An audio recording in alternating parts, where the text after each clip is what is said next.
पुण्याच्या हिंजवडीमधील एका नामांकित IT कंपनीतील माजी महिला कर्मचाऱ्यानं लग्न आणि धर्म परिवर्तनासाठी दबाव आणला गेल्याचा खळबळजनक आरोप केला।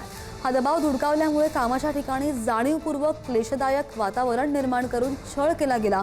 त्याला कंटाळून तिला राजीनामा द्यावा लागला। पुण्यातील पत्रकार परिषदेमध्ये हा प्रकार उघडकीस आलेला असून हिंदू जनजागृती समितीने सखोल चौकशीची मागणी केली आहे।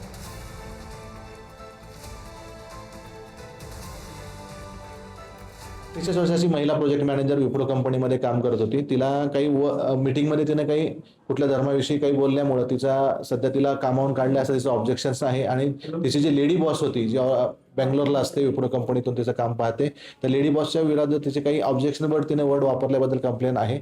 तर त्याबद्दल तिने ॲप्लिकेशन दिलेलं आहे। त्याची आम्ही इन्क्वायरी वुमेन ऑफिसर मार्फत स्टार्ट केलेली आहे। इन्क्वायरी करून आम्ही पुढे त्याचे कायदेशीर कारवाई करत आहोत।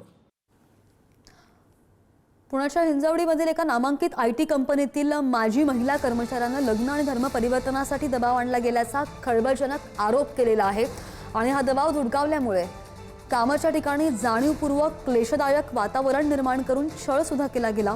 त्याला कंटाळून या व्यक्तीनं राजीनामा दिलेला आहे। त्या राजीनामा द्यावा लागला। पुण्यातील पत्रकार परिषदेमध्ये हा सगळा प्रकार उघडकीस आला।